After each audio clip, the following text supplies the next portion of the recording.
that is birth control methods.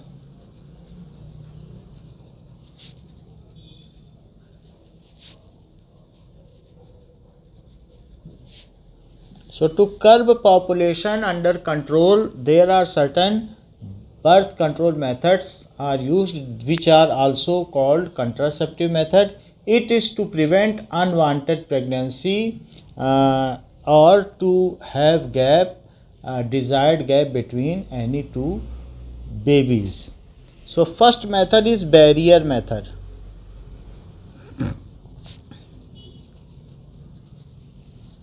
Barrier method, this is for preventing pregnancy. The physical device for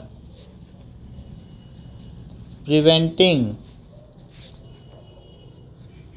pregnancy, the physical device, it is such as condoms and diaphragms. Condoms and diaphragms are used. Diaphragm को cap भी कहेंगे. Diaphragm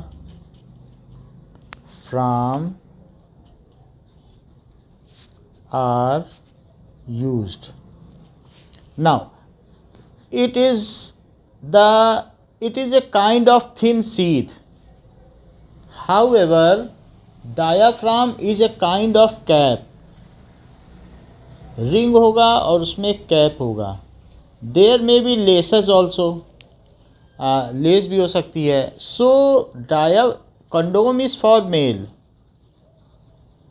however diaphragm और cup, it is for female. Now they are made of same material, so it is polymer based है. अब देखिए, now it is a thin sheath, polymer based thin sheath.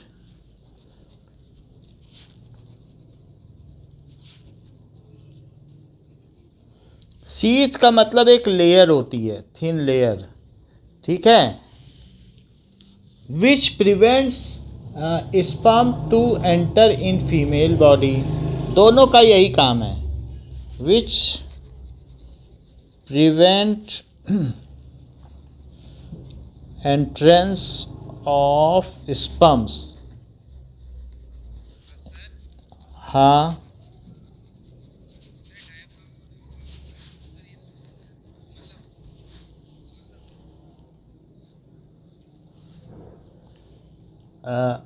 this is worn in penis. However, this is worn. This is inserted in vagina and the lace is worn.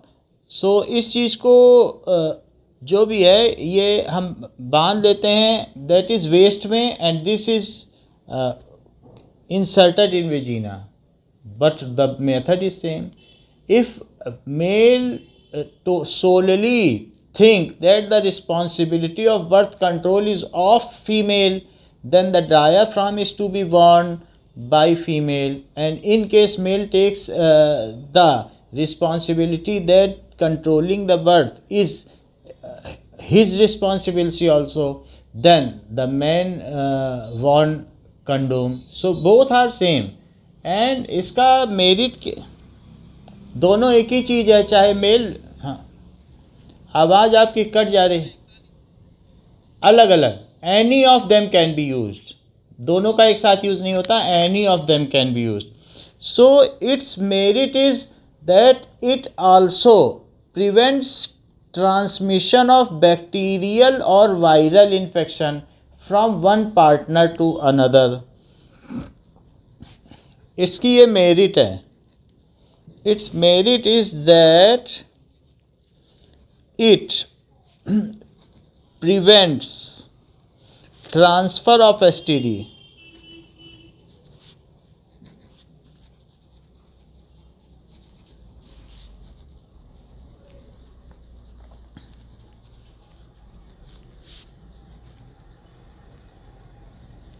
Disease from one partner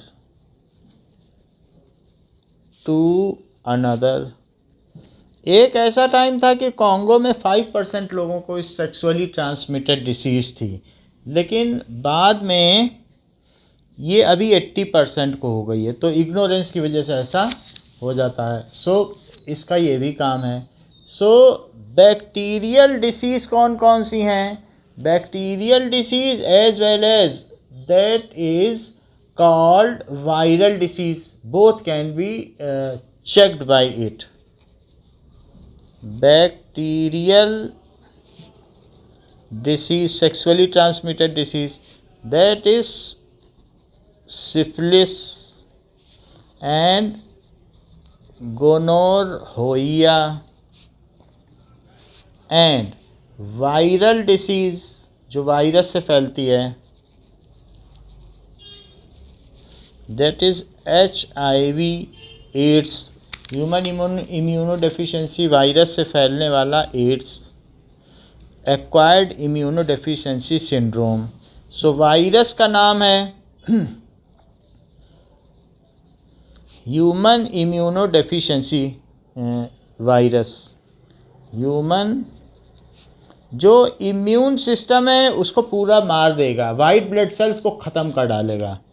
immuno deficiency virus. फिर इसके बाद आपको cold and कफ भी हो गया तो आप मर जाओगे, कुछ भी हो जाएगा। अगर आप एसी का टेम्परेचर 27 से 29 कर दिया तो भी आपकी तबीयत ख़राब हो जाएगी, जानलेवा हो जाएगा। और इसकी डिसीज़ का नाम है एक्वायर्ड इम्यूनो डेफिशिएंसी सिंड्रोम। हाँ बोलिए। ठीक है, 1.5 घंटे के रखेंगे। चलिए, यही अनीशा भी बोल रही थी कि अभी इनके टेस्ट चल रहे हैं 4 बच्चों के, तो कम क्लास रखो, ठीक है। एंड दूसरी है वार्ड्स। तो ये सारी डिसीज़ जो होती हैं, दीज आर वायरल डिसीज़, तो both can be checked. So it is from one parent, so are not transferred from one partner to another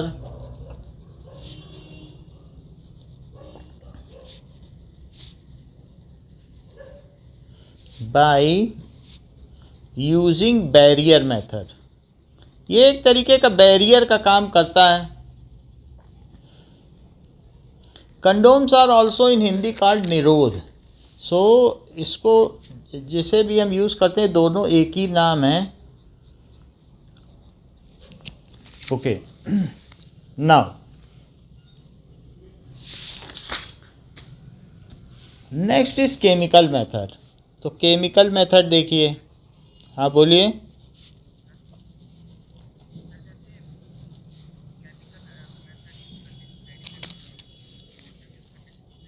नहीं, कोई भी साइड इफ़ेक्ट नहीं है। It is the best option than any other method. कोई hormonal imbalance नहीं है और कुछ भी इसमें, it is very thin sheath, तो इसलिए इसमें कोई भी वो नहीं है कि लगेगा कि ये सीथ है और बहुत एक पॉलीथीन है, ऐसा कुछ नहीं लगता। इट इज़, ये पता भी नहीं चलता है। So there is no side effect, कुछ भी ऐसा पता नहीं चलता है, and it is very good. Now chemical method में क्या होता है कि डेली पिल्स आती है इस तरीके की। तो some women choose oral pills as contraceptive for birth control. The only contraceptive pills are popular in India by name Mala D. तो माला डी के नाम से चलती है ओरल कंट्रासेप्टिव पिल्स। तो वो क्या करती है, हमारे बॉडी में प्रोजेस्टेरोन को बढ़ावा देती है और प्रोजेस्टेरोन एग को रिलीज़ नहीं होने देता। जब एग ही रिलीज़ नहीं होगा तो फिर ये नहीं हो सकेगा। So in this there are oral and vaginal pills, 2 chemical methods हैं। So in this methods, oral pills are used on daily basis, और ये फ्री ऑफ कॉस्ट ज़्यादातर जो भी जगहों पर मिलते हैं, सार्वजनिक संस्थान या सरकारी अस्पतालों में फ्री मिल जाते हैं. सो ऑन डेली बेसिस, और इसका नाम है मालाडी. मालाडी के नाम से गवर्नमेंट इसको फ्री प्रोवाइड करती है. ठीक है. सो ये क्या करती है, it stops ovary from releasing ovum. It stops ovary from releasing ovum. तो ओवम ही रिलीज नहीं होगा तो फिर इसे ओरल कंट्रासेप्टिव पिल्स कहते हैं. ठीक है. It is very effective method as long as pills are taken at right time. तो पिल को डेली लेना है, गैप नहीं करना है. ठीक है. सो some women feel unpleasant side effect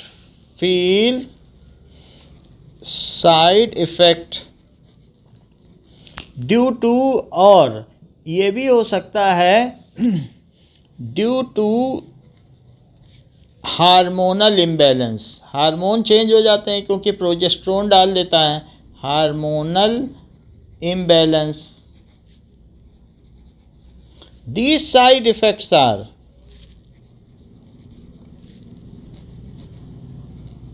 headache. तो इससे हेडेक हो जाएगा, और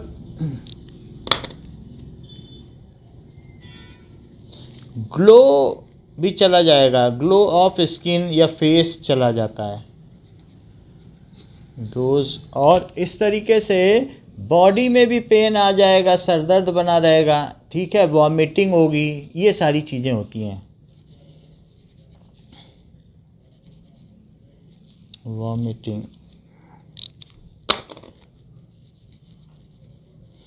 और भी कई तरीके के होते हैं. इस तरीके से कई तरीके के सोर्स डेवलप हो जाते हैं. दाने भी बॉडी में निकल आते हैं. ये सारी चीज़ें होती हैं. अब देखिए, the other chemical pill is called vaginal pill. The other chemical pill is vaginal pill, which is to be inserted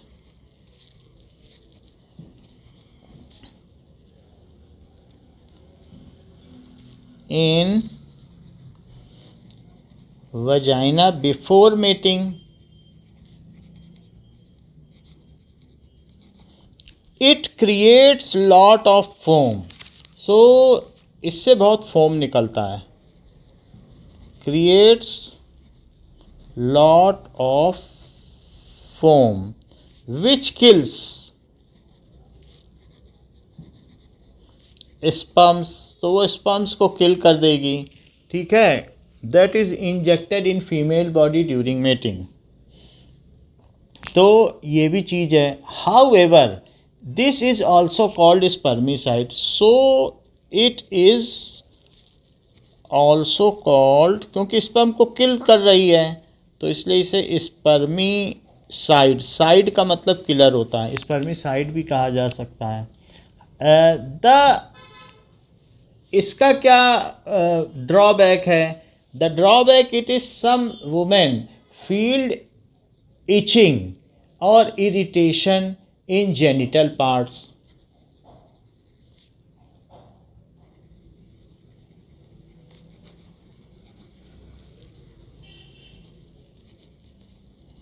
क्योंकि है तो ये केमिकली इन जेनिटल पार्ट्स. तो ये बॉडी का पीएच बैलेंस गड़बड़ कर देता है और इसकी वजह से ठीक नहीं लगता. तो ये भी ज़्यादा इफेक्टिव नहीं है. अदरवाइज़ मार्केट में अवेलेबल होता है. अब देखो, next is intra uterine contraceptive device. तो दूसरी चीज़ है कि IUCD. तीसरा हमारा मेथड है इंट्रा यूट्रिन यूट्रस में डाला जा रहा है, इसलिए इसे यूट्रिन कहा गया है। Uterine contraceptive device, that is IUCD. So it is the use of copper T, the use of copper T which is inserted in uterus, which is inserted in uterus by doctor or trained nurse, doctor or trained nurse. तो now let us see copper T किस तरीके से insert होता है और इसका क्या function है। हाँ बोलिए।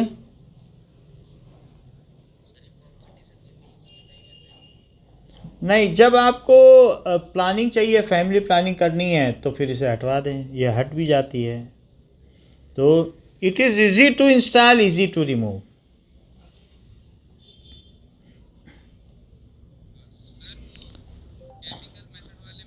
Installation of copper T. हाँ बोलिए।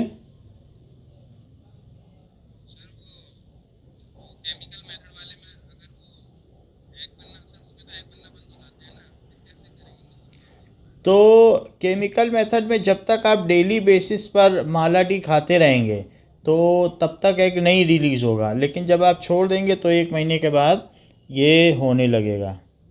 सो इस तरीके से ये है। Now see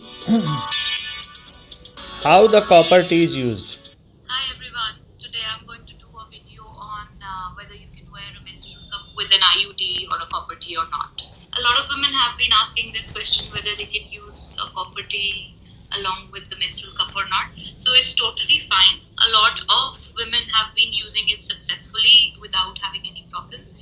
However, you can end up dislodging your copper T while you demo on how this works. Plastic thread which comes out of, this is your cervix, so the strings come out of the cervix, so you can see that's your copper T inside the uterus. ये देखो, ये copper T है। So this is inserted in the uterus like this over here. तो ये नीचे से ही डाल दिया जाता है, नीचे से ये टी है तो टी फोल्ड हो जाता है। String which is sort of like a plastic thread which comes out of, this is your cervix, so the strings come out of the cervix and they are left like this inside the vagina. Usually that's the length that your gynae will leave, so that later on when she needs to remove it, she can use this. तो इसको and when you wear the menstrual cup, it sits below in your vagina over here, like this. So you can see that your thread can be inside the menstrual cup. तो उसको पुल करके निकाला जा सकता है। You pulling out the copper T while removing. It is only copper T so it's is always a good idea preventing the sperm to go in fallopian tube. देखो T कहाँ जा रहा है इसका, कॉपर टी दोनों fallopian tube में जाके उसे ब्लॉक कर रहा है। आप देख रहे हैं उसके एंड को। A little short. So when you are wearing the cup, they do not interfere and they don't stay loose inside the cup when you're pulling it out. What would happen is that if your strings are left long and they are reaching the bottom of the cup, when you want to remove the cup, what we do is we pinch the base and we break the suction of the cup and we slowly pull it out. तो इस तरीके से आपने देखा कि copper T क्या है। Hold it like that, okay. or pull it out as you want. It's good ये idea to always it have a is feel of your that thread, is so you know how it is. I think they when your are copper calling T about is, diaphragm in place. only. So after that every she is period when you use the coding cup, here cup, and it is it's only better the that, diaphragm. you can just check that your threads are still how they were तो before उससे कोई the फर्क नहीं cycle. पड़ेगा।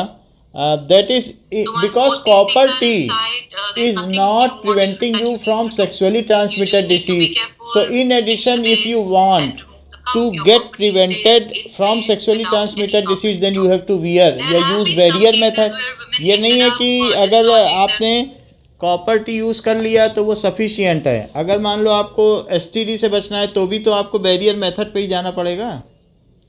तो ऐसी स्थिति में आपको हाँ कॉपर टी सिर्फ बर्थ कंट्रोल मेथड है, ये एसटीडी से नहीं बचाता। एसटीडी से बचाने के लिए सिर्फ बैरियर मेथड यूज़फुल है। केमिकल मेथड चाहे ओरल पिल हो चाहे वेजाइनल पिल हो, ये सभी बर्थ कंट्रोल मेथड हैं, ये एसटीडी से नहीं बचाते क्योंकि ये कोई बैरियर नहीं काम कर रहे हैं, इनमें कोई बैरियर नहीं है। आपने पिल्स ले ली और फिर स्पर्म इंजेक्ट हो गए तो उसके साथ बैक्टीरिया भी इंजेक्ट हो गए, या और कुछ भी था, जेनिटल पार्ट्स में कोई बैक्टीरिया है तो वो इंजेक्ट हो जाएगा। तो इस तरीके से केमिकल मेथड से आप भी बच नहीं सकते हो। वो स्पर्म को मार देगा लेकिन बैक्टीरिया नहीं मरेंगे, चाहे वेजाइनल पिल्स हों। इसी तरीके से कॉपर टी है, ये फिलोपियन ट्यूब में जाने से तो बचा रहा है क्योंकि इसका एक एंड जो कॉपर टी का है ये फिलोपियन ट्यूब में यहाँ पर इस तरीके से है और ये है तो ये है, तो यहाँ पर ये दिखाया गया, ये जो कॉपर टी है इसका एक एंड यहाँ ब्लॉक कर रहा है और एक एंड यहाँ ब्लॉक कर रहा है, इस तरीके के टी है। और फिर ये जो टी है इसके थ्रेड हैं, हाँ इस तरीके से थ्रेड निकले हुए हैं। हाँ बोल।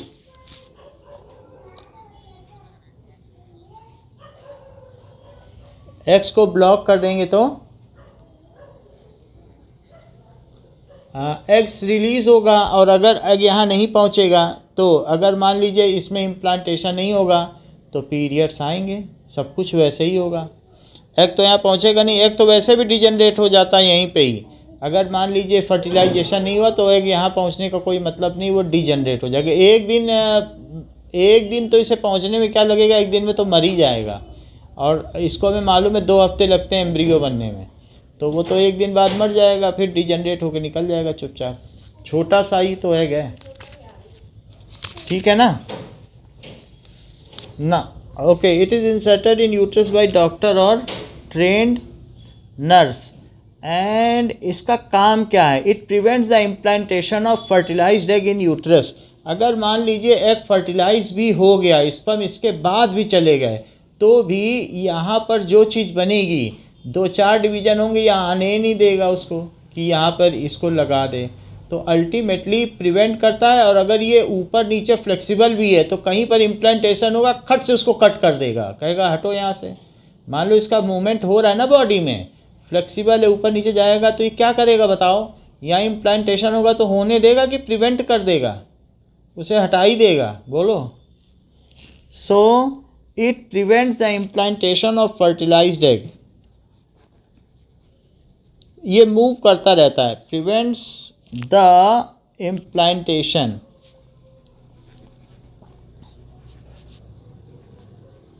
Of fertilised egg. Ji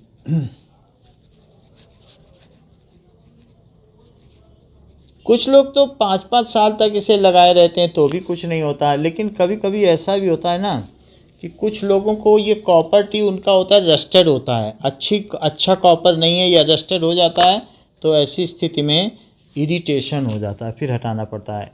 fertilised egg in uterus, तो इसका ये है कि ये याद रखो कि बस ये इम्प्लांटेशन को रोकेगा, जब मूव करेगा तो अगर इम्प्लांट गलती से हो भी गया तो तोड़ देगा वहाँ से। सो it is a method of, बोलो,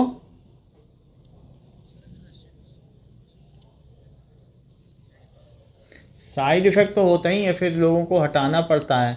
और कई बार क्या होता है कि ड्यूरिंग मेटिंग में भी ये कॉपर टी से ये डैमेज हो जाता है अंदर का पार्ट, क्योंकि है तो मेटल ही, तो ऐसे केस में एक्सेसिव ब्लीडिंग हो जाएगी।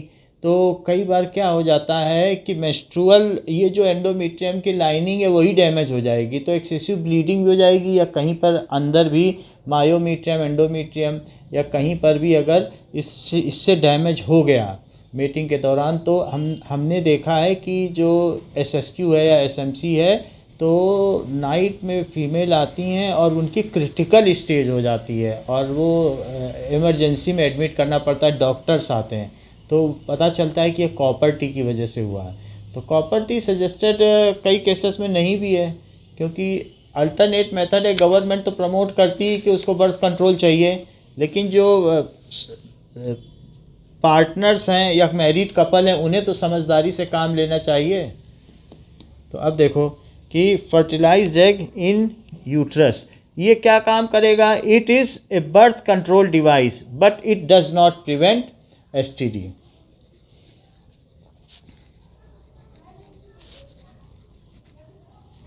ऐसा केमिकल मेथड में भी है, मैंने लिखा नहीं है, but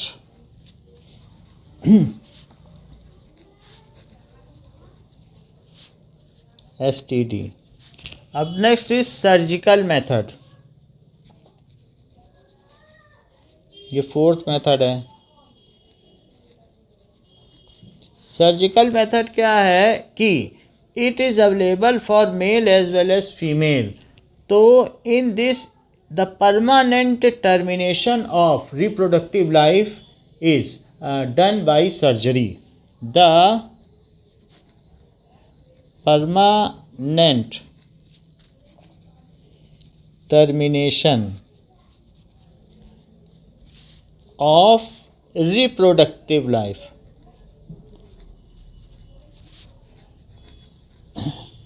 can be done by surgery. तो सर्जरी से किया जा सकता है। In male the waist difference is cut in male. तो क्या होता है, जो waist difference is cut and its both ends are ligated। ligated का मतलब बांध दिए जाते हैं। तो ये जैसे कि हमने यहाँ देखा कि ये वास्ट डिफरेंस है, तो इसमें ये टेस्टीज है और टेस्टीज से एपिडाइडमिस है और यहाँ से वास्ट डिफरेंस आ रहा है। तो मैं इसका एक एंड है यहाँ काट के इसको लाइगेट कर दूँ और दूसरा एंड है वो यहाँ पे काट के लाइगेट कर दूँ और फिर ये आगे बढ़ जाए। तो फिर उससे क्या होगा, बाकी ये सेमिनल वेसिकल से सब कुछ लेगा, प्रोस्टेट ग्लैंड से सब कुछ लेगा और इसमें भेज देगा। उससे क्या होगा? तो ये तो वास्ट डिफरेंस को तो मैंने कट कर दिया है ना, तो इस चीज़ को कहेंगे ये vasectomy. ligated it is called vasectomy। इससे स्पर्म्स नहीं जाएंगे, अदरवाइज जो इरेक्शन ऑफ पीनस होगा और मैरिड लाइफ में कुछ भी पता नहीं चलेगा, सब कुछ वैसे का वैसा रहेगा। बस ये है कि इसमें अगर फैमिली प्लानिंग है, बच्चे हो गए, 2 बच्चे हो गए या जिसको एक बच्चा करना है तो उसके बाद उसे फैमिली प्लानिंग करनी है तो वो ऐसा कर सकता है। ऐसा करने पर जो है गवर्नमेंट इंसेंटिव्स भी देती है, 500-700 रुपये महीने का, जो गवर्नमेंट की सरकारी नौकरी है तो उनको देती है। और वैसे भी ये करने पर गवर्नमेंट की तरफ से एक तरफ से भी पैसा दिया जाता है, एक मुश्त। जब आप ये कराने जाओगे स्टेरिलाइजेशन, तो इस चीज़ को स्टेरिलाइजेशन कहते हैं। सर्जिकल मेथड का दूसरा नाम क्या है बताइए? स्टेरिलाइजेशन। आपको मालूम है स्टेरिलाइजेशन, जैसे कि बहुत सारे टूल्स होते हैं डॉक्टर के, तो स्टीम में पकाए जाते हैं या गर्म पानी में पहले ऑपरेशन से पहले, ऐसा होता है कि नहीं, जिससे कि उसके सारे बैक्टीरिया मर जाएं। तो हम स्पर्म्स को भी नहीं जाने दे रहे, तो ये एक तरीके का क्या स्टेरिलाइजेशन नहीं है? तो इट इज़ कॉल्ड वैसेक्टॉमी। क्या? फिर कुछ नहीं कर सकते हैं, वैसेक्टॉमी हो गई तो हो गई। तो बस यही है, वैसेक्टॉमी को हम कुछ नहीं कर सकते हैं, फिर पुनर्जन्म लेना पड़ेगा, रीइंकार्नेशन। ठीक है, सो इट इज़ कॉल्ड वैसेक्ट। क्या?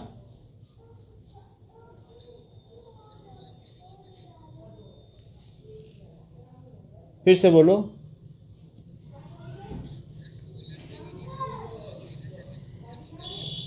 फूलन देवी का फूलन देवी में ट्यूबेक्टॉमी हुई होगी। तो नाउ इन फीमेल बोथ जो भी ओविडक्ट हैं या fallopian tube, so both fallopian tube are cut and ligated, उसको लाइगेट कर दिया जाता है, तो इट इज कॉल्ड ट्यूबेक्टॉमी। ऐसा करने से कुछ भी फ़र्क नहीं पड़ेगा। मेनली अगर जो मेल में है वो इजैकुलेशन होगा ही, और ऐसा कोई भी नहीं होगा कि मैरिड लाइफ में कुछ भी फ़र्क पड़े, मेटिंग भी पहले तरह हो गई, ये पता भी नहीं चलेगा कि स्टेरिलाइजेशन हुआ है, बट ये टर्मिनेशन हो जाएगा। It is called tubectomy. तो ट्यूबेक्टॉमी में क्या चीज़ होगी कि यहाँ जो फेलोपियन ट्यूब है, तो फेलोपियन ट्यूब को यहाँ से कट कर दिया, यहाँ से कट कर दिया, और कट करने के बाद इन दोनों को लाइगेट कर दिया। तो यहाँ पर इस एंड को आपस में लाइगेट कर दिया और इस एंड को भी आपस में लाइगेट कर दिया, ये मिल नहीं सकते। और इसी तरीके से यहाँ पर भी यही काम किया गया है। आप बोलिए।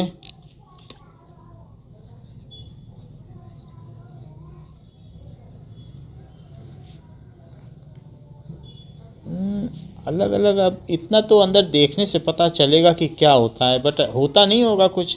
तो इसको ये क्या करते हैं कि लाइगेट कर देते हैं। और कई बार क्या होता था, पहले ये ऐसे करते थे, गांठ लगा देते थे, तो लोग इंसेंटिव ले लेते थे, और इंसेंटिव लेने के बाद गांठ खुलवा देते थे। पहले ऐसे करते थे कि ऐसे यहाँ से ऐसे करके ऐसे ले लेते थे फेलोपियन ट्यूब को, तो वो डॉक्टर सोचता था ठीक है स्टेरिलाइजेशन हो गया, लेकिन लोग पैसे की चीटिंग की वजह से यहाँ गांठ लगा दी, तो वो गांठ खुलवा देते हैं और फिर कहते हैं कि फिर से रिस्टोर हो गई। पैसे भी ले रहे हैं, बच्चे भी पैदा कर रहे हैं, और उनको दिखाएंगे नहीं गवर्नमेंट के उसमें। तो इसलिए गवर्नमेंट ने देखा कि ऐसा हो रहा है, तो फिर उसने बोला कट करने पर ही पैसा मिलेगा, और उसके कटिंग का वीडियो बनता है, वो वीडियो दिखाया जाता है, मतलब जमा होती सीडी तब होता है ये। ठीक है, समझ में आ गई ना बात? जो भी उसका फोटोग्राफ है, हर चीज़। हाँ, तो ये जो भी होता है आजकल तो हर ऑपरेशन में आपका जो भी सीडी दी जाती है, जिस जो भी ऑपरेशन होता है। जैसे आप देख लो कि ऐसे बहुत सारे हॉस्पिटल हैं, जसलोक हॉस्पिटल है, और ये फोर्टेक्स हॉस्पिटल है, कौन कौन से हैं, तो सब में जो भी ऑपरेशन होगा उसकी सीडी देते हैं कि ये हुआ है ऑपरेशन, देख लो। तो आपको पूरा दिखाते हैं ऐसे आजकल। क्योंकि फर्जीवाड़ा ज़्यादा है, तो इसलिए सीडी तो कंपलसरी हो ही गई है। बिना सीडी के तो पेमेंट भी कोई नहीं करता, ऐसा होता है। नाउ, तो surgical procedure is called tubectomy. However after sterilisation the जो भी है sex life is not terminated, it can be continued after sterilisation. लेकिन इसका ये मतलब नहीं है कि प्रिवेंशन ऑफ एसटीडी है। After sterilisation sex life is continued।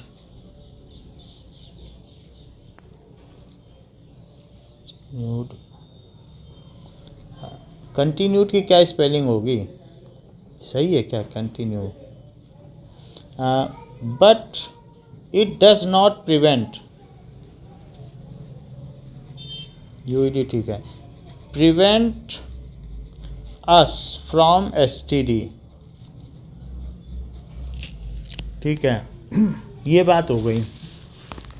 अब देखो, ये तो हम लोगों ने रिप्रोडक्टिव हेल्थ के बारे में सारी बात कर दी। अब हम लोग आते हैं इन text question page number 140।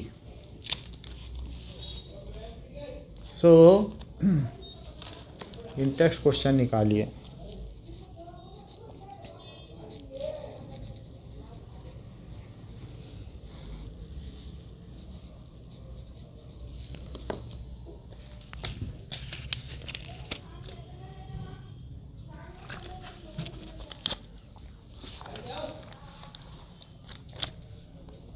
Now, how is the process of pollination different from fertilization?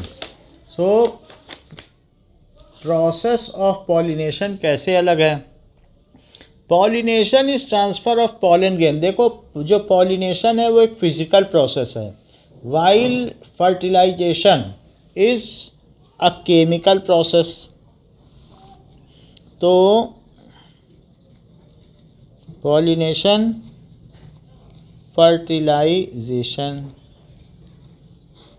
Fertilisation में एस लगाइएगा, जेड मत लगाइएगा, एस लिखा है आपकी बुक में। चलिए, so it is physical process,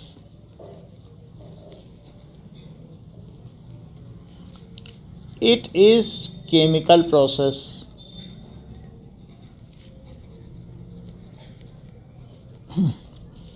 so ये क्या है? it is transfer of pollen grain to stigma, transfer of pollen grain to stigma. It is fusion of male and female gamete. तो ये हो गया। इसके अलावा हाँ, फिजिकल का मतलब है कि अगर सिंपली क्या होता है कि फ्लावर में एक, ये फ्लावर है और फ्लावर में सिर्फ पॉलन का इस पे गिर जाना यहाँ से, चाहे इसी के खुद के पॉलन का गिर जाना या बाहर से आ रहा है तो इसमें से इसमें गिर जाना, तो ये एक तरीके का फिजिकल प्रोसेस है, बस ट्रांसफ़र हो जाए। तो इसके लिए एयर, वाटर या फिर ऐसा हो सकता है कि सम वेक्टर इज़ नीडेड, जैसे कि फ्लाइज हैं या कुछ और भी हैं, बीज हैं, वो ये सब करा सकती हैं। जबकि इसमें क्या है, ये केमिकल प्रोसेस है, इसमें फ्यूज़न होता है मेल एंड फीमेल गेमीट का, तो ये केमिकल प्रोसेस है। ठीक है, तो और ये तो हम जानते हैं, it is transfer of pollen grain to stigma, it is fusion of male and female gamete, it does not result formation of zygote, result formation of zygote and the ploidy of कि कितना है, मान लो हाईप्लॉइडिक है, डाईप्लॉइडिक है, तो ploidy नहीं change होती है, जबकि फर्टिलाइजेशन में क्या होती है, प्लॉइडी चेंज हो जाती है कि नहीं। जैसे इसमें तो हमने ये बात बता दी कि ये जब अंदर गया स्पर्म, तो स्पर्म क्या करेगा, अपना ये न्यूक्लियस रिलीज़ कर देगा, तो ये दोनों आपस में फ्यूज़ हो जाएंगे, तो ये क्या हो जाएगा, ये it result in formation of zygote, result in formation of zygote. Ploidy का मतलब जानते हो, हाइप्लॉइडिक, डाइप्लॉइडिक, बोलो। तो हाँ, तो प्लॉइडी ऑफ जो भी गेमीट्स डज नॉट चेंज,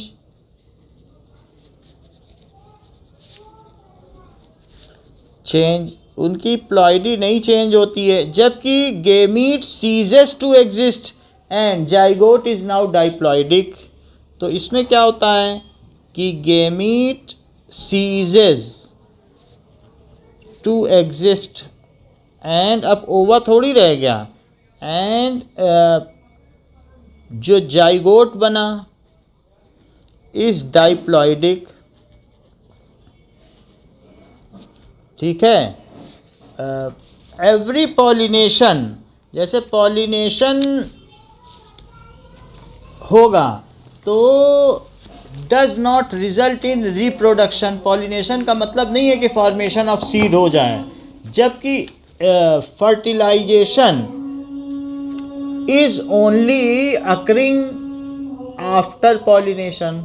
तो मतलब दोनों में फ़र्क ये है कि अगर पॉलिनेशन हो गया, इसका ये मतलब नहीं कि अब सीड बनी जाएगा।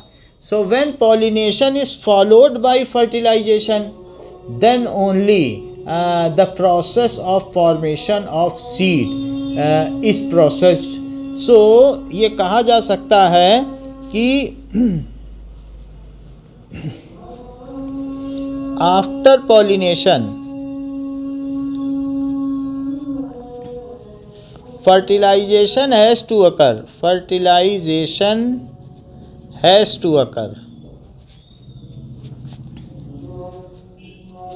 ठीक है, for formation of seed. और जबकि ये क्या है, विदाउट पॉलिनेशन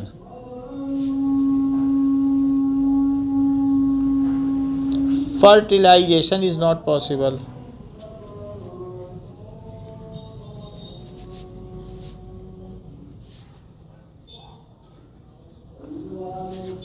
सम एक्सटर्नल मीडियम, इसके लिए एक्सटर्नल मीडियम चाहिए. क्या क्या चाहिए? Some external medium, air, water and insects, कुछ भी चाहिए, are needed to accomplish this process.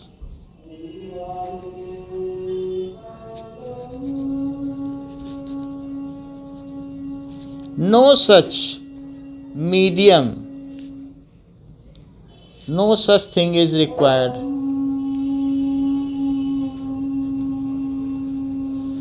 It occurs outside the female reproductive organ. However, that occurs inside female reproductive organ. It occurs outside female reproductive organ. It occurs inside female reproductive organ. तो ये पहला difference है जिसमें pollination और इन दोनों का कहा गया है. Now, what is the role of seminal vesicle and prostate gland? Second question देखो कि seminal vesicle and prostate glands occur in male reproductive system. Now, seminal vesicle and prostate glands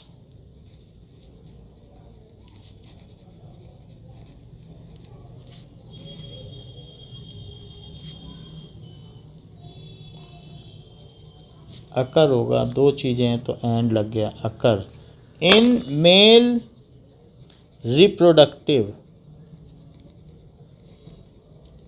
so it is in male reproductive system. और इनका काम क्या है? The seminal vesicle and prostate gland add their secretion to the vas deferens which carries sperm from testis. They add their secretion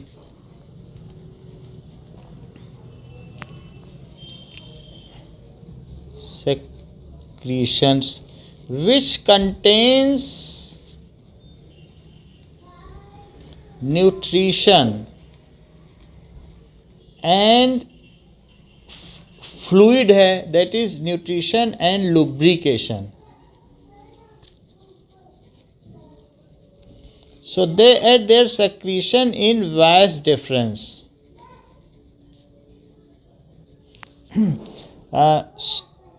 ठीक है, to provide nutrition to sperm and make it highly motile.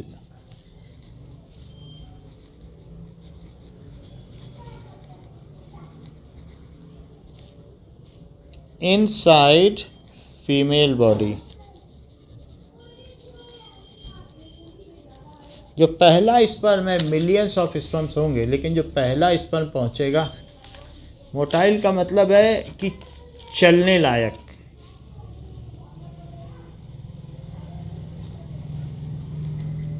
तो ये दोनों अपना lubrication उसको देते हैं। Otherwise sperms जो है वो ड्राई पाउडर है, उसको ये बनाते हैं, इस तरीके से कर देते हैं। Now what are the changes seen in girls at the time of puberty? Third question हो चुका है। How does the embryo get nourishment inside mother's body? तो फोर्थ में हम लोगों ने देख लिया था कि एम्ब्रियो क्या करता है मदर्स बॉडी, तो इसको कुछ देखें, इसमें देखने की ज़रूरत है, ये पूरा नहीं हुआ है।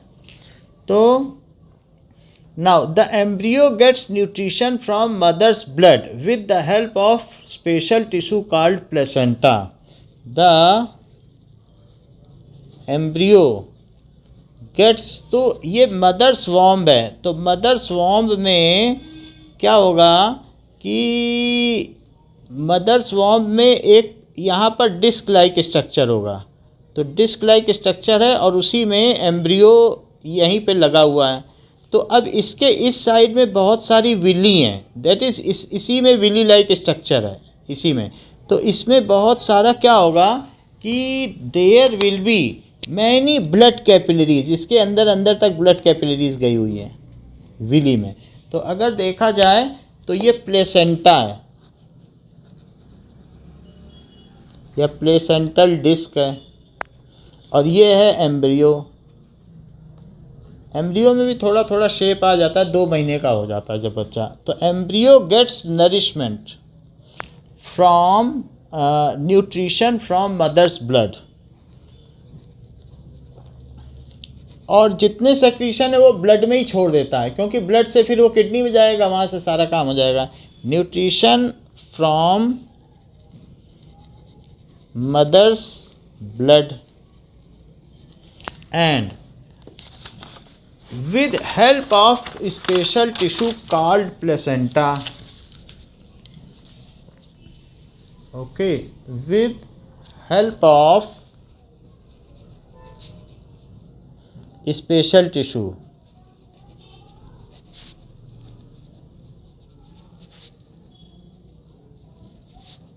called placenta. तो प्लेसेंटा से ये न्यूट्रिशन लेता है। Placenta is disc shaped structure which is embedded in uterus. Placenta जड़ा रहता है, इस disc shaped structure which is embedded in uterus.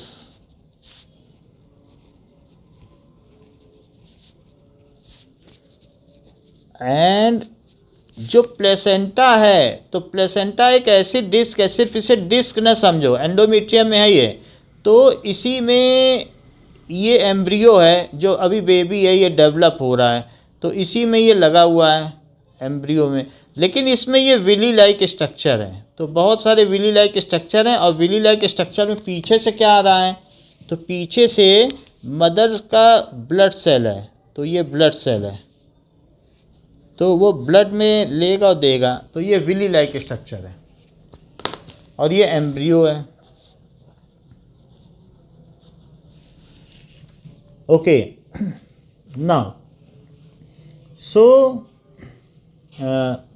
It is embedded in uterus और uterine wall. It has villi on embryo side, तो embryo side में villi है, उंगलियों जैसा स्ट्रक्चर होता है, उसे विली कहते हैं, इसे विली कहते हैं। So it has villi on embryo side and ठीक है, and blood capillaries on mother side, blood capillaries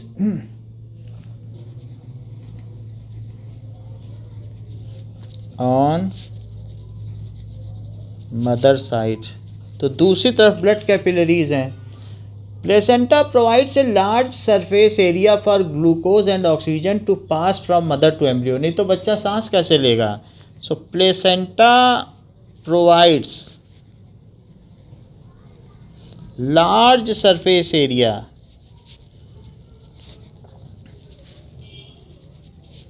for glucose and oxygen okay, so ये दोनों चीज़ें देता है. To pass from mother, pass from mother to baby, ये इसका काम होता है. इसके अलावा the developing embryo also produces waste substance. The developing embryo nitrogenous waste भी होगा. Also produces waste substance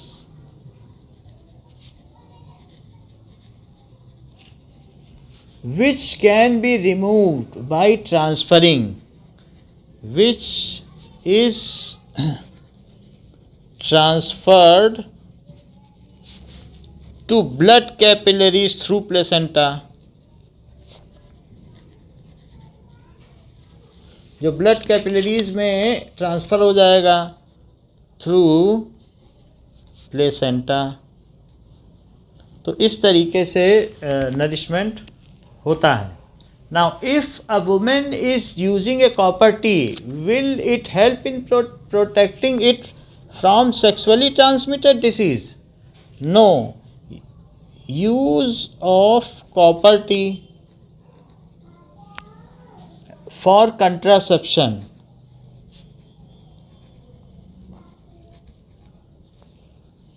can not protect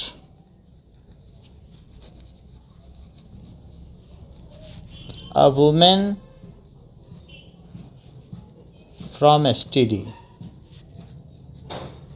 Now, अब एक्सरसाइज के क्वेश्चन में आइए.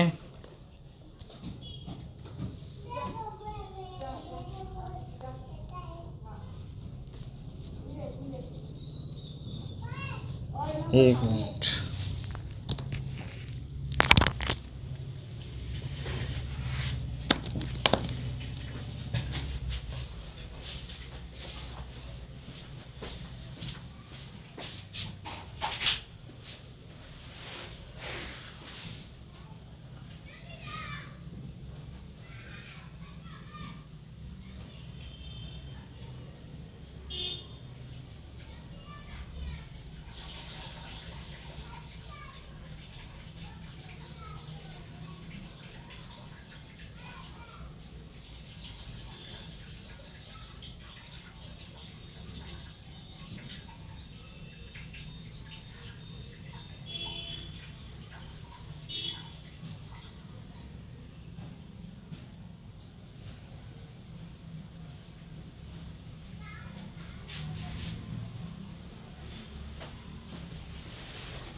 पहला क्वेश्चन कह रहा है कि asexual reproduction takes place through budding. Budding किस में होती है? ईस्ट में होती है. Which of the following is not a part of reproductive system in ovary? तो कौन सा पार्ट ओवरी में नहीं होता in human beings? Female reproductive, तो इसमें कौन सा फीमेल में नहीं होता? That is vast difference. Vast difference नहीं होता. द एंथर कंटेन्स, एंथर में क्या चीज़ हो सकती है? एंथर में हो सकता है पॉलन ग्रेन्स. पॉलन ग्रेन्स हो सकता है. ब्लर आ रहा है. अच्छा ठीक है, वो ठीक हो जाएगी. वो एक बार वो सेट हो जाएगी. अभी ठीक है क्या? ब्लर है तो फिर से करें. Is it blur? Okay okay okay okay.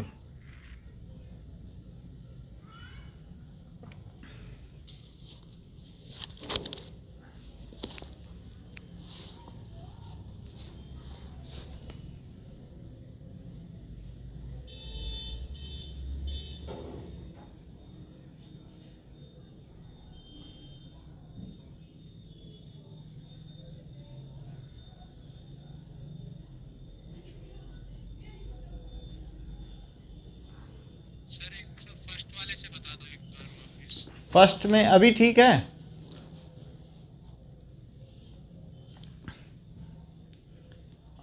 Now asexual production reproduction takes place. Budding होती है किसमें? ईस्ट में होती है कि नहीं? बड बड बनते चले जाते हैं, बढ़ता चला जाता है. एक ईस्ट. इन सब में तो प्लाज्मोडियम में तो क्या होता है बताओ? मल्टीपल फिजन होता है. लीशमीनिया में बाइनरी फिजन होता है. मीवा में बाइनरी फिजन होता है. लेकिन ईस्ट में क्या होती है? बडिंग. फीमेल में कौन सा रिप्रोडक्टिव पार्ट नहीं है? वास्ट डिफरेंस नहीं होता है कि नहीं? बोलो. The anther contains. एंथर में क्या चीज़ होती है? तो पॉलन ग्रेन. नाउ अगला क्वेश्चन दिया गया है, what are the advantage of sexual reproduction over asexual reproduction. तो हमें सेक्सुअल रिप्रोडक्शन में वेरिएशन मिल जाते हैं तेज़ी से, फास्ट, जो कि एसेक्सुअल रिप्रोडक्शन में नहीं मिलते. So fourth question, sexual reproduction combines DNA. Sexual reproduction combines DNA. तो सेक्सुअल रिप्रोडक्शन में क्या होता है कि डीएनए कंबाइन होते हैं. ये चीज़ हमने आपको बताई नहीं है, लेकिन ये मुझे आप बता देनी चाहिए कि इस तरीके से ये हम जानते हैं कि सेंट्रोमियर से जुड़े रहते हैं जब ये डबल हो जाते हैं. अब इन्हें आधा आधा होना है कि नहीं? बोलो. तो ये एक इसमें मदर का है, मान लीजिए फादर का, और एक ऐसा मदर का, डबल होगा, फिर आधा आधा फिर से हो जाएगा, यानी डीएनए रेप्लिकेशन हो चुका है. तो जो दूसरा वाला है वो इसके ऊपर कंबाइन कर जाता है, ये ऐसे, और फिर ये इसके ऊपर ऐसे कंबाइन कर जाता है, और फिर ये देखो ये दूसरा वाला है, ये इस तरीके से. तो इसको कहते हैं, इस तरीके से जब एक दूसरे में कंबाइन कर जाते हैं तो ज़रा देखो क्या होता है. मान लीजिए ये डीएनए है फादर का, तो अब इनमें एक्सचेंज हो जाएगा, और एक मदर का है. तो now they will also exchange the genetic material. यहाँ पर इस तरीके से जब ये क्रॉस करेंगे तो अगला रिजल्ट क्या होगा कि इनमें थोड़ा थोड़ा सेगमेंट ऐसा भी आ जाएगा. ये तो ये अब ये अलग अलग हो जाएंगे, और अलग अलग हो जाएंगे तो थोड़ा सा इनमें जब कांटेक्ट होता है तो जीन का ट्रांसफ़र हो जाता है. और now when such kind of DNA are produced, तो उस केस में ये तो डीएनए ऐसा प्रोड्यूस हो गया, और प्रोड्यूस होने के बाद इसमें और इसमें तो थोड़ा सा जो इसका पोर्शन यहाँ का था वो इसमें आ गया. इसको कहते हैं जीन ट्रांसफ़र टेक्नोलॉजी. तो जब भी टू पेरेंट्स इन्वॉल्व होंगे तो उसमें वेरिएशन के ज़्यादा चांस होंगे. इस चीज़ को हम लोग 11th 12th में पढ़ेंगे. 12th की बायो में ये दिया है, that is DNA recombination. Now अब ज़रा देखो ऐसा हो जाएगा.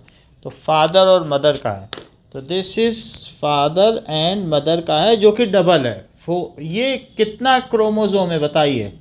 सो that is, here we are seeing how much chromosomes, that is, ठीक है, फादर एंड मदर का. तो लिखें reproduction contains DNA from two individual.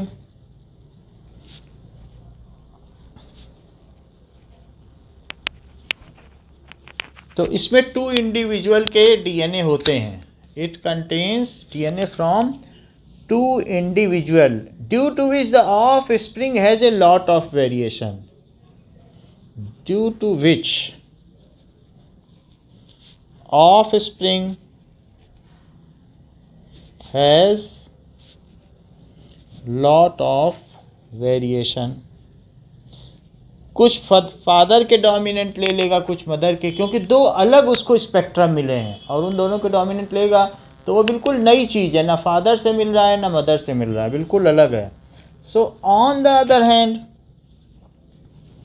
और इसी को तो जनरेशन गैप कहते हैं। फिर अभी नए नए बच्चे हैं, आप देखो वो इतने बढ़ते चले जा रहे हैं कि 5-6 साल के बच्चे 20 पहले वाले जो 20 और 25 साल के बच्चों से अच्छा डांस करते हैं। कैसे कर लेते हैं कि धीरे धीरे जनरेशन उनमें कैपेसिटी आती जा रही है। जो 12th में पढ़ाया जा रहा था वो अब 9th में बच्चे पढ़ रहे हैं। कैसे पढ़ रहे हैं? क्योंकि जनरेशन गैप होता जा रहा है, उनमें वेरिएशन आते जा रहे हैं, हर चीज़ की कॉम्प्लेक्सिटी ऑफ बॉडी बढ़ती चली जा रही है। तो इस तरीके से due two of spring has a lot of variation, इस ऑफ स्प्रिंग में लॉट ऑफ वेरिएशन आ जाते हैं। ऑन द अदर हैंड, जबकि दूसरी तरफ क्या हो रहा है, sexual asexual reproduction solely depends on, जो फॉल्ट होती है डीएनए रेप्लिकेशन पे सिर्फ उसी पे डिपेंड है। On the other hand in A sexual reproduction only DNA of one individual is copied, only DNA of one individual is, ठीक है, is only copied, copied का मतलब है replicated, प्रतिलिपि, replicated xerox copy, so variations are extremely small।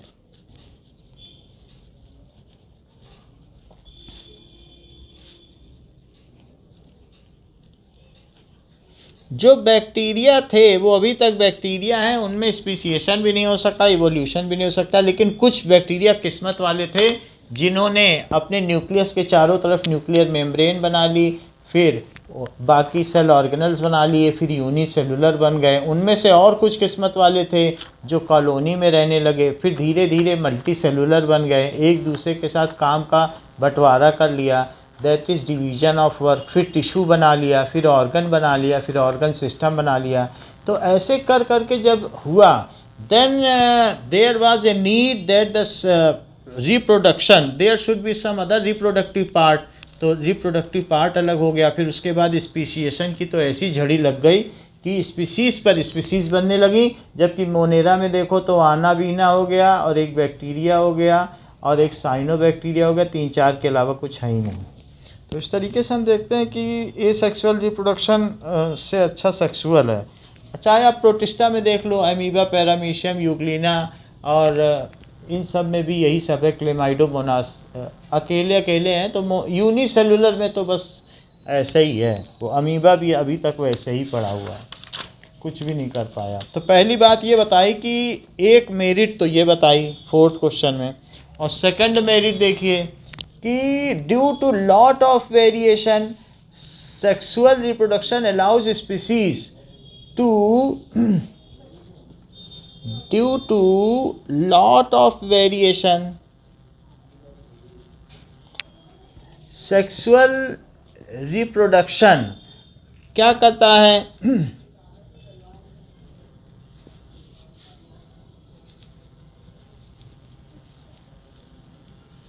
Allows क्या करेगा, faster evolution, allows speeding up of evolution. Evolution का speeding up होगा, और स्पीडिंग अप होगा तो क्या होगा बताओ, and newer species will be developed, newer species will be developed. इससे हमें क्या फ़ायदा होगा, डेवलप्ड, बोलो ज़रा ईशान। अगर मान लो न्यूअर स्पीसीज डेवलप हो गई तो क्या फ़ायदा होगा, या टाइगर मर जाए तो हमें नुकसान क्या होगा?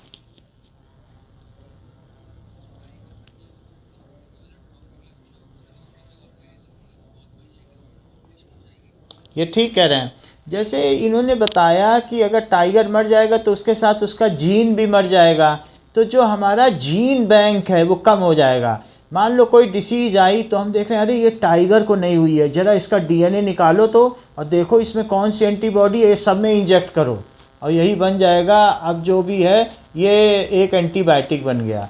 तो मान लो टाइगर के लॉस्ट होने से हमारा एक जीन का स्पेक्ट्रम खो गया, और स्पीसीज़ बनने पर हमारे पास जितनी स्पीसीज़ होगी, हमें मालूम है इतने तरीके के जीन हैं, तो मैं ये देख, जब भी कोई बीमारी आती है तो ये देखा जाता है कि किसको वो बीमारी नहीं हो रही है। तो नहीं हो रही है तो उसमें उसके डीएनए स्पेक्ट्रम में ऐसी क्या खास बात है कि नहीं हो रही है, हम वो टुकड़ा ले लेते हैं, और दैट इज़, यही जो चीज़ है बायोटेक्नोलॉजी में यही पढ़ाया जाता है। फिर उस टुकड़े को कंबाइन करके हम उसका फिर क्या करते हैं कि जा करके लैब कंडीशन में उसका सब डिवीज़न कर करके बहुत सारा अमाउंट बनाते हैं और वो सब में वैक्सीनेट कर देते हैं। बोलो बात समझ में आई कि जीन बैंक का लॉस है। टाइगर के मरने पे टाइगर का लॉस नहीं है, वहाँ तो शेर है, दूसरे कुछ खाते रहेंगे, सब कुछ करेंगे, कोई टाइगर ही थोड़ी ना चलाता है।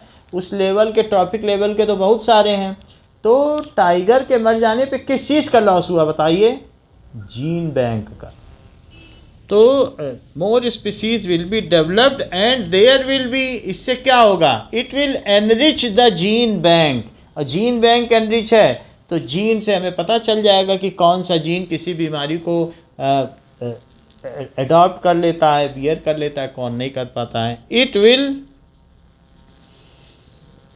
Enrich the gene bank, gene जीन बैंक की ही चिंता है। एंड ठीक है, बायोडाइवर्सिटी, बायोडाइवर्सिटी तो कहने की बात है कि प्रकृति सुंदर हो जाएगी। What are the function performed by testes in human being. Next is कि टेस्टिस का क्या काम है ह्यूमन बीइंग में। So the function of testes is to make male sex cell. The function of testes is to make male sex cell, तो male sex cell यानी male gamete बनाता है, कॉल्ड स्पर्म्स। इसके अलावा ठीक है, एंड ऑल्सो टेस्टिस का एक और काम है, and also it forms sex hormone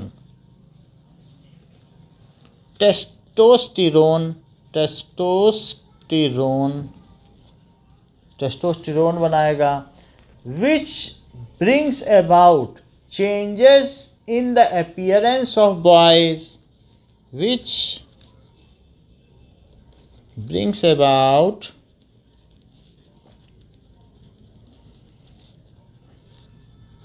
in appearance of boys at the time of puberty। तो इसकी वजह से क्या होता है, at the time of puberty में उनमें सेकेंडरी सेक्सुअल फीचर्स वो लाता है, सच एज डीपर वॉइस, तो डीपर वॉइस ले आएगा, मस्कुलर बॉडी, ये सारी है।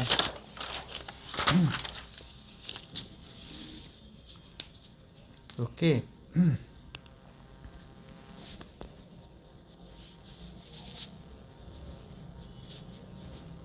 मस्कुलर बॉडी, ठीक है, बियर्ड, मुस्टैच,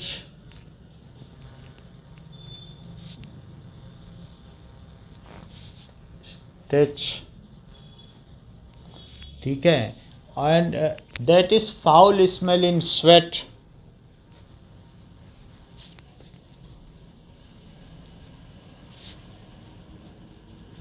ये सारी चीज़ें आती जाती हैं। Body hair, now why does menstruation occur. So menstruation क्यों होता है। नाउ मेंस्ट्रुएशन के बारे में हम लोगों ने क्वेश्चन कर लिया है कि व्हेन, जब एग रिलीज नहीं होगा, लास्ट क्लास में किया था कि नहीं। तो मेंस्ट्रुएशन मतलब what happens when egg is not fertilized, तो वहाँ पूरी बात कर ली गई है। Okay, draw a labelled diagram of longitudinal section of flower.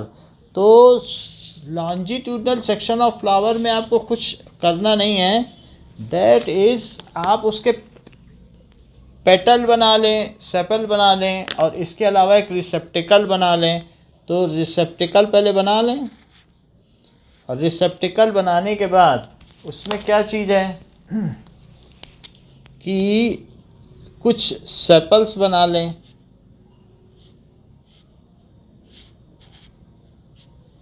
After that make some petals. तो मैं तो ट्राइमेरस के हिसाब से कर रहा हूँ, जो भी हैं और आगे भी होंगे तो इस तरीके से बना लीजिए। नाउ मेक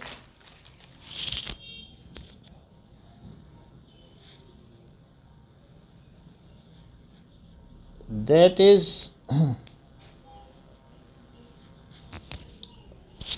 ओवरी और इसके अलावा मेक सम स्टेमन। तो कुछ स्टेमन बना लें।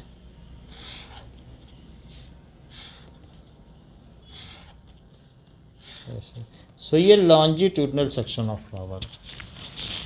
और फिर इसको नेमिंग कर दें। दैट इज रिसेप्टिकल, सेपल, पेटल, ठीक है। दैट इज स्टेमन एंड कार्पेल, ये चीज़ें। सेपल के अरेंजमेंट को कैलिक्स कहते हैं, जबकि पेटल के अरेंजमेंट को कोरोला कहा जाता है। कि कैसे वो हैं, ट्राइमेरस हैं कि पेंटामेरस हैं, तो उनके अरेंजमेंट को कोरोला कहा जाता है। बाकी और भी सब चीज़ों के अरेंजमेंट को कुछ न कुछ आगे कहा जाएगा। अब ज़रा देखें कि this is longitudinal section of flower. What are the different methods of contraception? ये 8th क्वेश्चन तो हमने कर ही लिया कि different section of contraception क्या है। How are the modes of reproduction different in unicellular and multicellular organism? Important question है कि most of the unicellular organisms reproduce by asexual process। तो most of the unicellular organisms reproduce by asexual process, ठीक है। and in this process cell division leads to creation of new individual। सिर्फ इतना ही काम है। in this process जैसे ही cell divide हुआ, नया इंडिविजुअल बन गया, डॉटर सेल बन गई। हाँ, cell division leads to formation of new individual.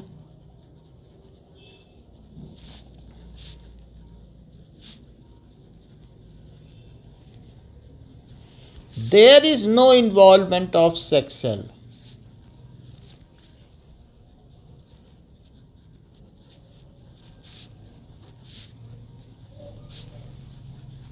जबकि इन मल्टी सेलुलर ऑर्गेनिज्म, अब पहला बताया यूनिसेलुलर ऑर्गेनिज्म, अब दूसरा बताएंगे in simple multi cellular organism. 3 तरीके से बताएंगे।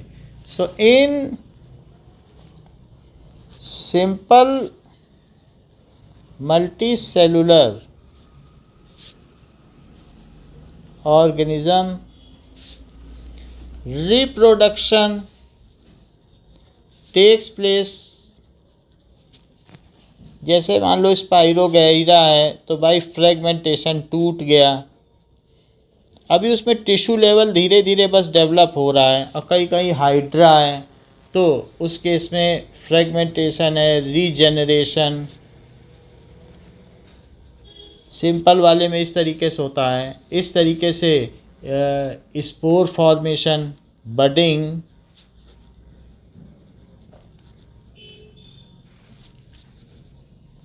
ये सारी चीज़ें हैं। और जिनमें अभी सीड भी नहीं आया है, सीड की विएबिलिटी खो चुकी है, तो उनमें क्या होगा, तो स्पोर फॉर्मेशन है या ये सारी चीज़ें हैं, ठीक है। बट किसी किसी में नाउ वेजिटेटिव प्रोपेगेशन भी हो सकता है, बट तब तक वो कॉम्प्लेक्स हो चुका है, तो करते हैं। In complex multi cellular organism,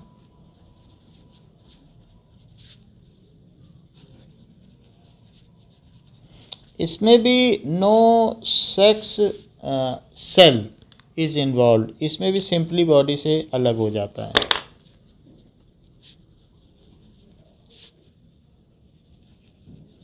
ये बस टिश्यू लेवल तक है, ज़्यादा है तो ऑर्गन नहीं है इनमें किसी में, ठीक है, डाइप्लोब्लास्टिक है। In complex multi cellular organism 2 parents are needed, इसमें single parent needed, single parent needed. So in complex multicellular organism, reproduction takes place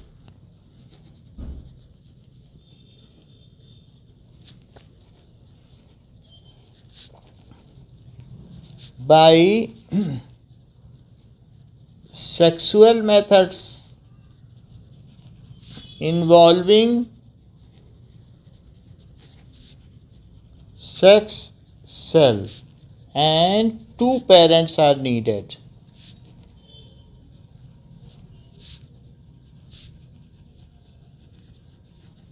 तो किस किस तरीके से रिप्रोडक्शन होता है? The fastest variation takes place in the latest version, let letter latest, तो ये फॉर्मर है, फिर ये लेटर है, फिर ये latest. The fastest variation takes place in complex multicellular reproduction।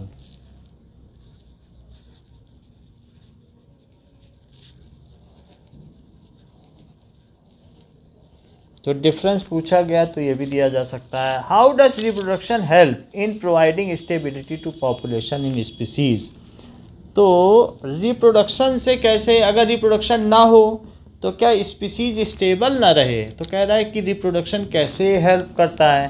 The process of reproduction introduces some variation, the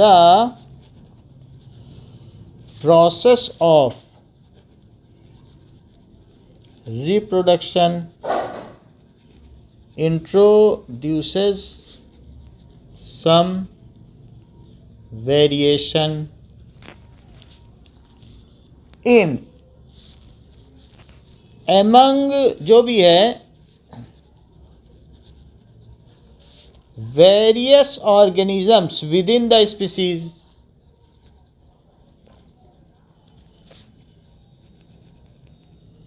sub थोड़े न थोड़े एक दूसरे से अलग होते हैं। विद इन द स्पीसीज, सब एक जैसे नहीं हैं। Within the species the variations introduced may enable, so in case of sudden change in nature, some are able to adjust with it, उससे एडजस्ट कर लेंगे या cope up with it, and are adapted by nature, nature उनको गोद ले लेगा। भाई वो नेचर के साथ एडजस्ट कर रहे हैं तो नेचर को भी पसंद आ जाएंगे। Adapted by nature, they will survive, they will manage to survive, तो सर्वाइव कर जाएंगे। वाइल अदर्स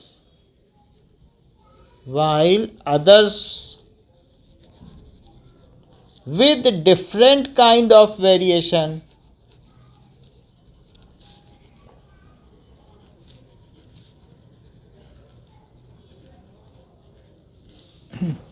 तो can not get the advantage of change in variation, change in nature, nature में जो चेंज है उसका एडवांटेज उन्हें नहीं मिला, एंड विल डाई, वो कोप अप नहीं कर पाएंगे and die. So ultimately the species manage to survive.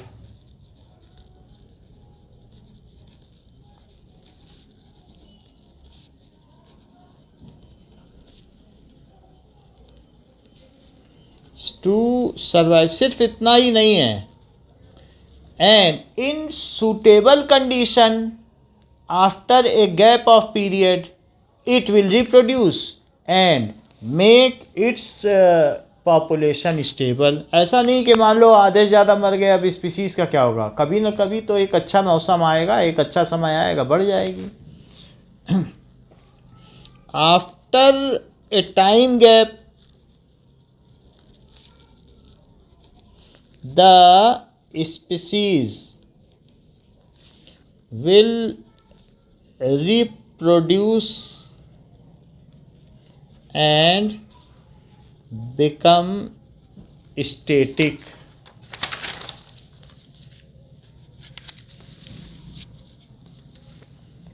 ठीक है.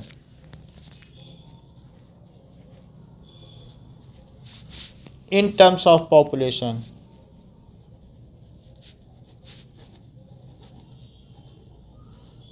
ऐसा नहीं है कि पॉपुलेशन, ऐसा आप ये ना सोचें पॉपुलेशन एक्सपोनेंशियली बढ़ती है लेकिन ये ग्राफ फिर ऐसे कांस्टेंट हो जाता है. तो such is the law of population, कि पॉपुलेशन में क्या चीज़ होती है कि जब पहले आप देखोगे कि यूरोप में हर 10 साल में या 20 साल में डबल होती गई जनसंख्या, अब ऐसा नहीं हो रहा है क्योंकि लोगों के बीच में मेटिंग के लिए संघर्ष है, खाने के लिए, लिविंग प्लेस के लिए संघर्ष है, एयर के लिए, वाटर के लिए. So it creates a fight between them. So योग्यतम की उत्तरजीविता का सिद्धांत लगता है, that is survival of the fittest. Whoever is the fittest will survive. तो हर चीज़ के लिए तो यहाँ स्ट्रगल होगा, और जब ज़्यादा पॉपुलेशन होगी तो टाइम के साथ जो पॉपुलेशन का ग्राफ है शुरू में तेज़ी से बढ़ता है, इसका एक्सपोनेंशियल ग्रोथ है, और ये है पॉपुलेशन. तो पॉपुलेशन एक टाइम के बाद तो स्टेटिक हो ही जाती है. ऐसा नहीं होगा कि पॉपुलेशन ब्लास्ट हो जाए, ऐसा कभी नहीं होता है. क्या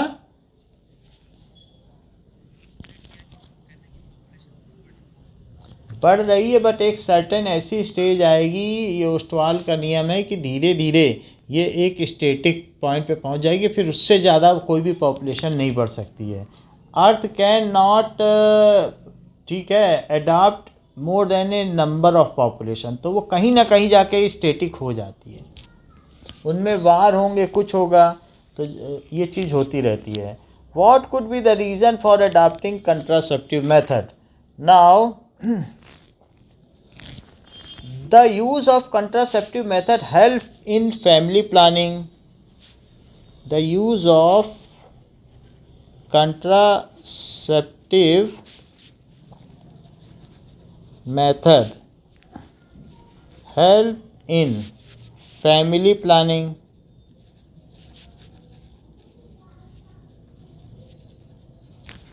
ठीक है. That is birth control. हम बर्थ कंट्रोल कर सकते हैं बाई एडॉप्टिंग कंट्रासेप्टिव मेथड. और क्या किया जा सकता है?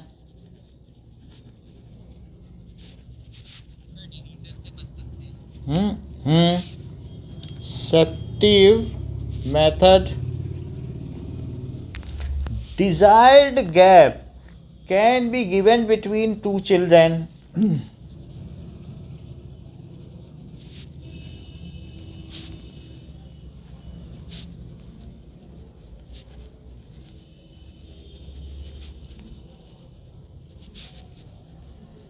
सिबलिंग्स. सिबलिंग्स का मतलब चिल्ड्रेन, छोटे बच्चे. और इसके अलावा it also some contraceptive methods like condom protect us from STDs. Some contraceptive methods like barrier method,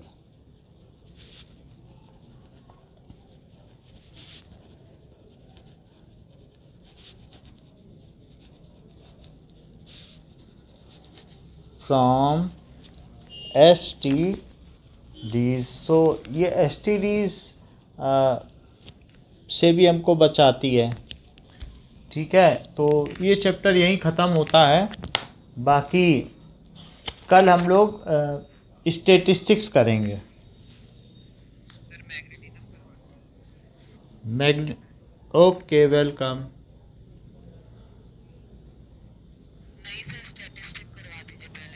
okay.